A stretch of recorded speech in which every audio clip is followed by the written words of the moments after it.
қазақ әдебиеті сабағына қош келдіңіздер.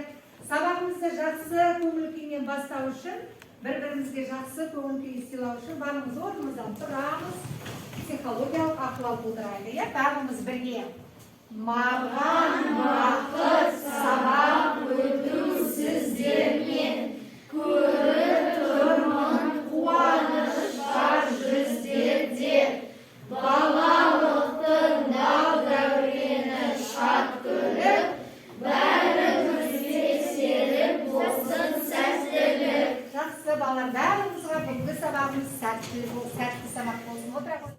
Ой шақыру мақсатында тірек сөздер және суреттер ұсынып отырмын. Сіздерге өнер, білім, ғылым, бес асылыс, бес дұшпан деген тірек сөздер және кімнің суреті? Абай Құнанбайұлы және не көрдік? Кітаптар. Жақсы. Ал балалар, осы ой сіздерге, осы тірек сөздер, суреттер қандай ой тастайды? Сезім айта ма? Менің ойымша біз бүгін сабақта Абай Құнанбаев туралы өтеміз және де білім ғылым туралы. Білім ғылым жайлы өтетін шығармыз. Рахмет, отыра ғой. Айта ғой, Нияз. Менің ойымша бүгін біз Абай Құнанбаевтың 45 қара сөздерін және оның шығармаларын өтеміз. Неге олай ойлайсың, Нияз? Өйткені мұнда Абай Құнанбаевтың жанында Кітаптар тұр, сондықтан ойлайсың. Жақсы, рахмет. Айнери, айта ғой. Менің ойымша бүгінгі сабақта біз бес асыл іс пен бес дұшпанды өтеміз. Бес дұшпан жайлы өлең өтеміз дейді. Әсел айта ғой, рахмет. Менің ойымша біз бүгін Абай Құнанбаев пен оның шығармашылықтарын өтетін сияқты. Танысамыз деп ойлайсыздар. Жақсы, барлығымызға қошемет көрсетеміз. Жақсы, рахмет балалар. Енді дұрыс ойлайсыңдар балалар. Бүгін біз сіздермен бірге Абай Құнанбайұлының өнер, білім, ғылым үйренуге шақырған, адамдықтың негізі болатын бес асыл іс пен адамзаттың хас жауы саналатын бес дұшпан жайлы мәселе көтерген шығармасымен таныс боламыз. Ғылым, яғни білімсіз, ол ұлы мақсаттарға жеткізу мүмкін емес екен. Сондықтан бүгінгі біздің қол жеткізіп отырған барлық техникалық жаңалықтарымыздың барлығы ненің арқасында екен? Білімнің арқасында екен. Міне осындай шығармасының бірі Абай Құнанбайұлының ғылым таппай мақтанба өлеңмен таныс боламыз. Дәптерімізді ашып, бүгінгі күнді жазып, тақырыпты жазып қойыңыздар. Қарашаның 24-і Абай Құнанбайұлы ғылым таппай мақтанба.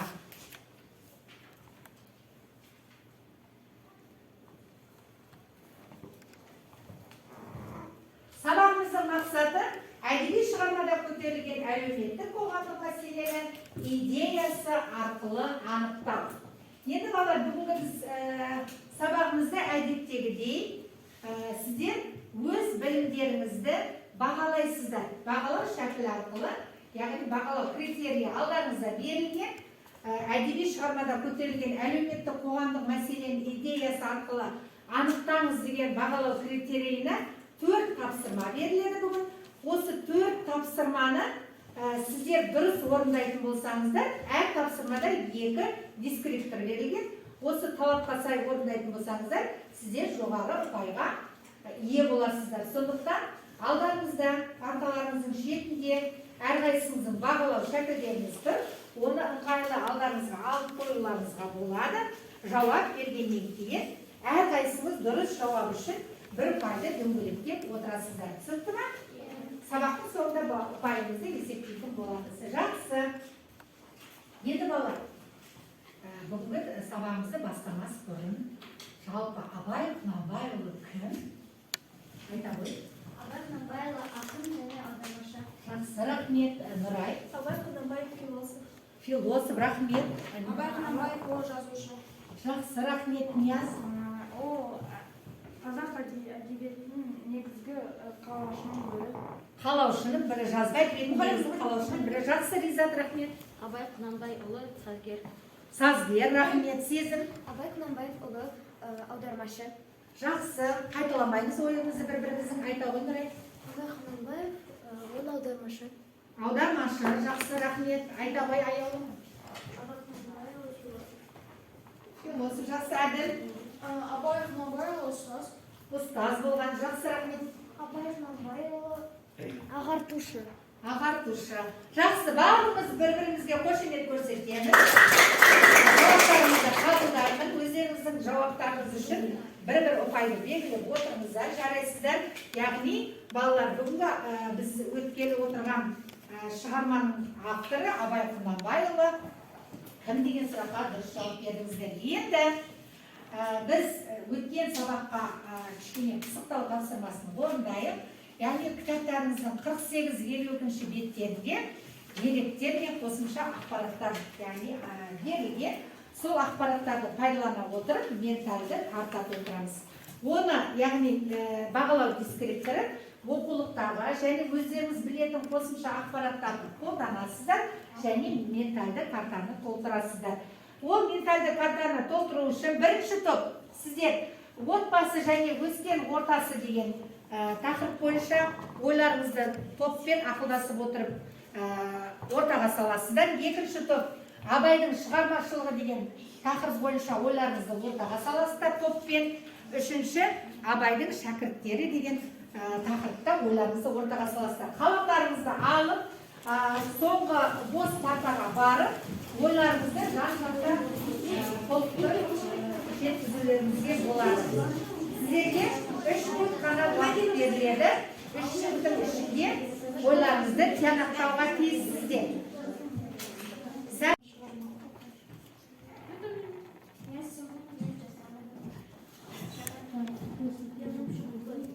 Сызықтар.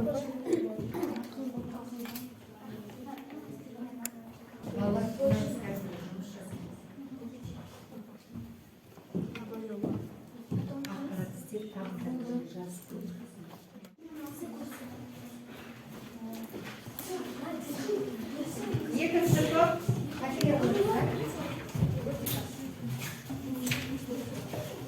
топ әкеле қойыңыз. Бірінші топ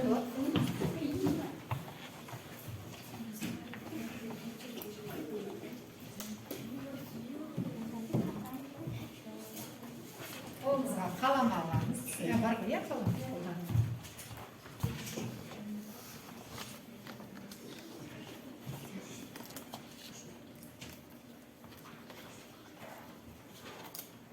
Жақсы, қалғанымыз кезек күтіп тұрамыз. Бірінші топтан бізде Нияз өз ойын ортаға салады. Бәріміз тыңдаймыз. Нияз былай қарай оқушыларға көзге қиытып, әділ сен арғы шетке әселдің қасына тұра ғой.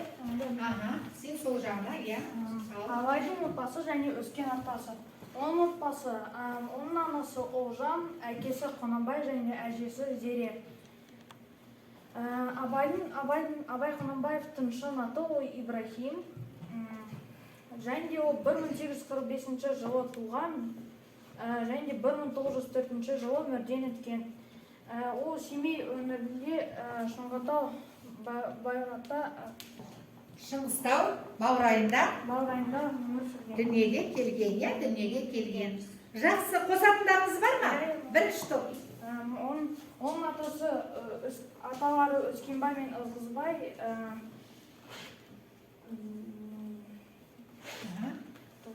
Белгілі батыр әрі би болған. Белгілі батыр әрі би болған. Жақсы, қошемет көрсетейік. Рахмет, Нияз отыра ғой. Лирикасы Абдурахман және де философия лирикасы Әсемпаз болма әрнеге. Жақсы, қошемет көрсетейік. Келесі топтың тапсырмасы Абайдың шәкірттері Тайұлы, Ақылбай Абайұлы, Шәкәрім Құдайбердіұлы және де Мағауи Абайұлы. өздерге бір-бір ұпай белгілеп қоюларына болады. Жауаптарыңызды қабылдады. Рахмет. Енді балалар, біз сіздермен бірге бүгін Абай Құнанбайұлының ғылым таппай мақтанған өлеңін мұқият тыңдаймыз. Қазір өлеңді тыңдап отырған кезде ішінде сіздерге таныс емес сөздер болатын болса, дәптерлеріңізге жазып отырыңыздар. Сосын біз оның мағынасын ашамыз бірлесе отырып. Жақсы, мұқият тыңдаймыз. Ғылым таппай мақтанба, орын таппай баптанба, құмарланып шаттанба, ойнап босқа күлуге. 5 нәрседен қашық бол, 5 нәрсеге асық бол, адам болам десеңіз. Тілеуің өмірің алдында оған қайғы жесеңіз, өсек, өтірік, мақтаншақ, еріншек, бекер мал шашпақ, 5 дұшпанын білсеңіз. Талап, еңбек терең ой, қанағат рақым ойлап қой, 5 асыл іс көнсеңіз. Жамандық көрсең нәфрәтлі, суытып көңіл қисаңыз, жақсылық көрсең ғибратлі, оны ойға жисаңыз. Ғалым болмай немене, балалықты қисаңыз, болмасаң да ұқсап па, бір ғалымды көрсеңіз. Ондай болмақ қайда деп, айтпа ғылым сүйсеңіз, сізге ғылым кім берер, жанбай жатып сөнсеңіз. Дүние де өзі, мал дөзі, ғылымға көңіл берсеңіз. Білгендердің сөзіне махаббатпен ерсеңіз, ақыл сенбей сенбеңіз, бір іске кез келсеңіз. Ақсақал айтты, бай айтты, кім болса мейлі сол айтты, ақыл менен жексеңіз. Балалар, сіздер Абай Құнанбайұлының ғылым таппай мақтанба өлеңіне таныс болдыңыздар. Енді балалар, сіздерге мынандай сұрақ. Қандай сөздер сіздерге мағынасы таныс болмады? Алиша?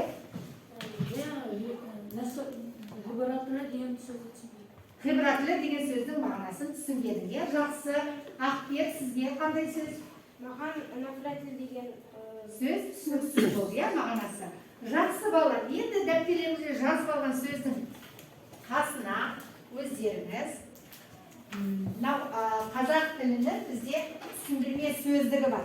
Осы қазақ тілінің түсіндірме сөздігінен алынған, яғни нәфрәтлі дегеніміз араб сөзі, жиіркенішті деген мағынаны білдіреді екен, жазып алыңыздар. Жиіркенішті.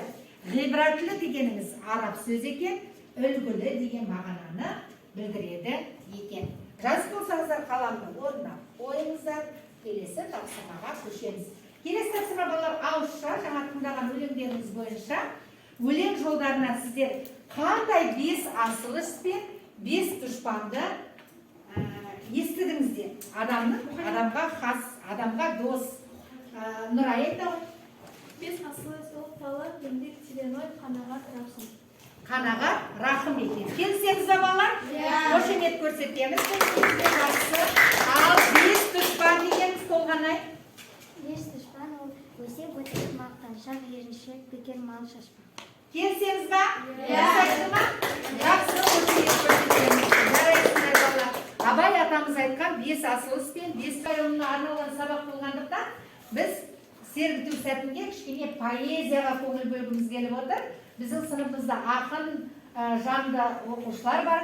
Сондықтан қазір сергіту сәтінде кім бізге өлең оқиды? Зере ортаға шыға ғой. Зере біздер бүгін қандай өнермен таңғалдырмақшы? Достар, мен бүгін сендерге өзімнің шығармашылығымнан шыққан өлеңімді табыстағым келеді. Қара тұлға қазақта кемелденіп қара сөзі ғажапқа, күпі киген өз халқының өз өлеңін шапан. Достар, біз Абай Құнанбайұлы киелі тұтқан қазақтың ұрпағымыз. Абай Құнанбайұлы өлеңдерінен үлгі алуымыз керек деп ойлаймын. Мен сіздерге қазақ деген халықтың баласымын. Тұманбай Молдағалиевтің өлеңінен үзінді ұсынамын. Қазақ деген халықтың баласымын. Баласына беретін бар асылын, мінін көрсе қиналып інісінің, тілін алып өсетін ағасының. Қазақ деген халықтың баласымын, жағасынан алмайтын данасының, айтқанынан шықпайтын әкесінің, бір сөзінде жұқпайтын анасының. Бізге жақсы көңіл күй сыйлаған Жансезім мен Зереге үлкен алғысымызды білдіреміз. Енді балалар, демалған болсақ, жұмысымызды әрі қарай жалғастырамыз. Қазір дәптерлерімізді ашып, біз графикалық органайзер әдісі арқылы сөздердің мағынасын анықтаймыз және графикаға сызамыз. Бізге сөздер берілген. Бірінші, рахым сөзінің мағынасы қандай деп ойлайсыңдар? Алишер, рахым сөзінің мағынасы айта ғой. Рақым сөзінің мағынасы адамгершілік, мейірімділік, қайырымдылық. Қайырымдылық деп ойлаймын. Жақсы. Барлығымыз білім деген сөз Аймери.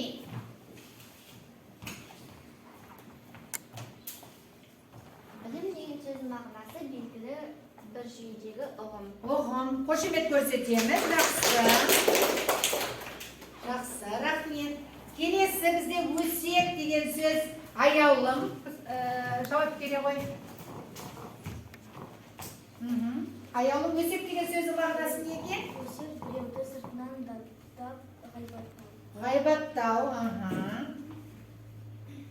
Жақсы. Рахмет. Қошемет көрсетеміз. Келесі қанағат деген сөз ерен. Қанағат деген сөз? Тойымдылық, барға ризашылық. Жақсы. Төмендеу, е? Төмендеу. Жақсы. Соңғы сөз бізде шаттанба деген сөз. Малика, шаттанба деген сөз.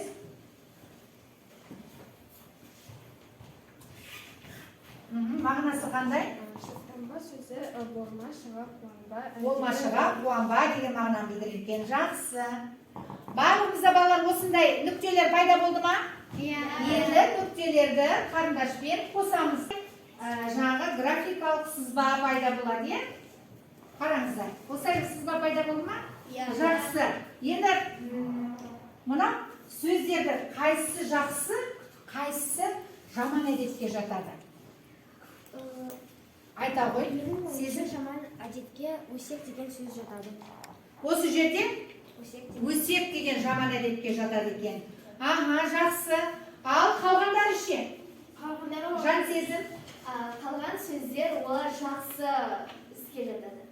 Адамның бойына қажет Жақсы қасиеттер. жақсы қасиеттер болып саналынады екен. Жақсы, барлығымызға қошемет көрсетеміз.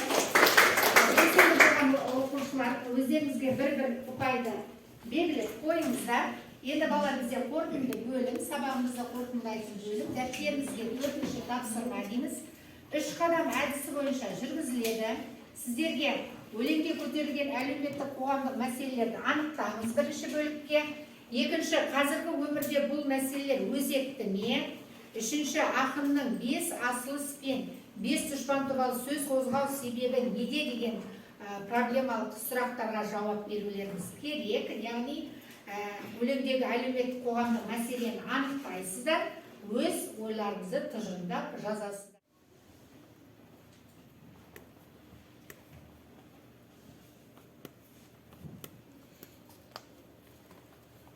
Жақсы, барлығымыз қаламызды орнына қоямыз.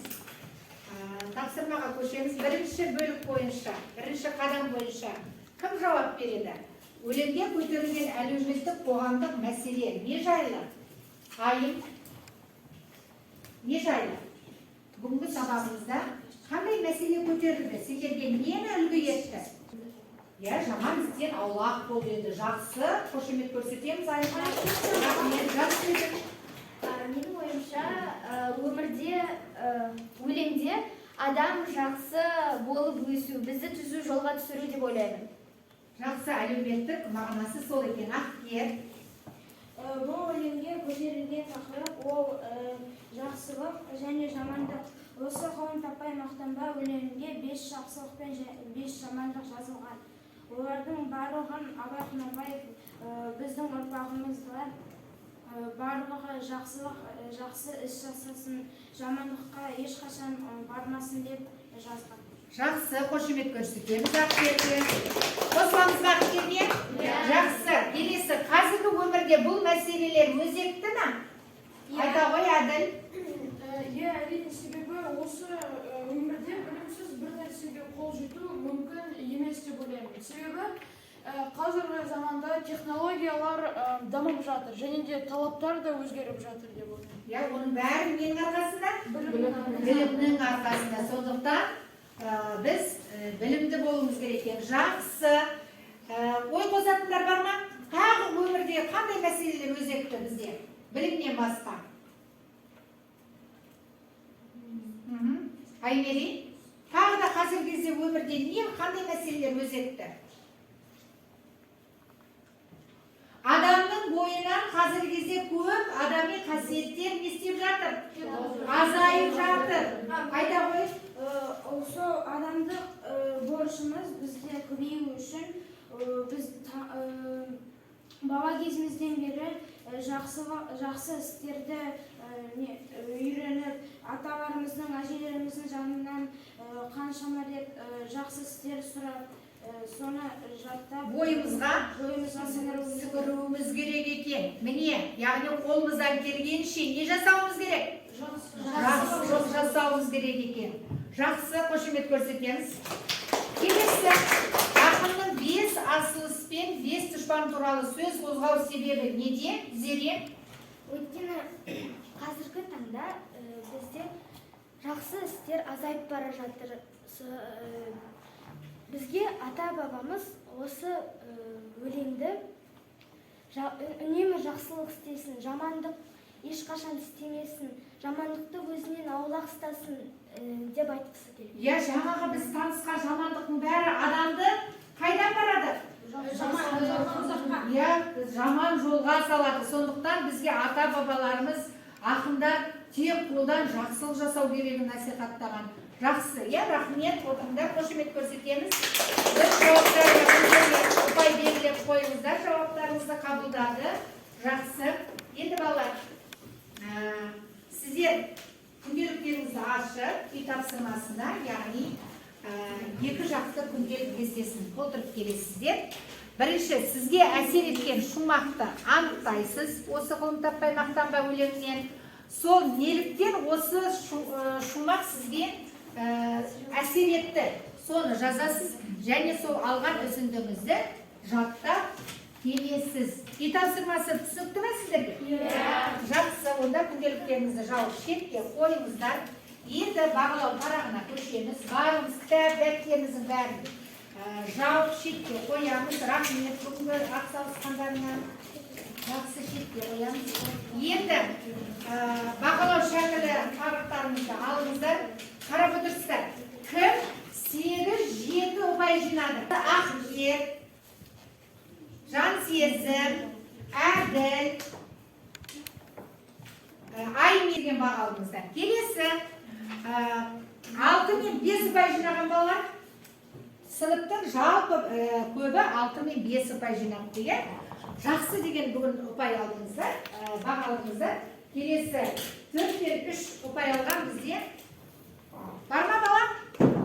Жоқ. Яғни бізде сыныбымызда барлығы жақсы нәтижеге, мақсатқа қол жеткізуде сабағымызды қорытындылаймыз. Енді балалар, алдарыңызға мен кеменің суретін қойып қойдым.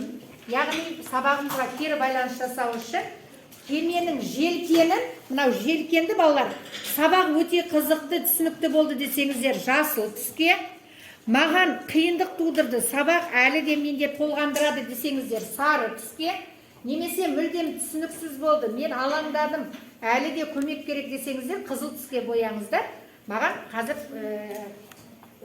кемелеріңізді көрсетесіздер. Қане бояй қойыңыздар. Бояй қойыңыздар. Маған көрсетіңіздер. Барлығымызда жасыл түс болыпты. Барлығымыз қошемет көрсетеміз. Бүгінгі сабақ барлығында жақсы сабақты меңгерген екенсіздер. Енді сабағымыз аяқталды, орнымыздан тұрамыз. Келесі кездескенше сау саламатта болыңыздар.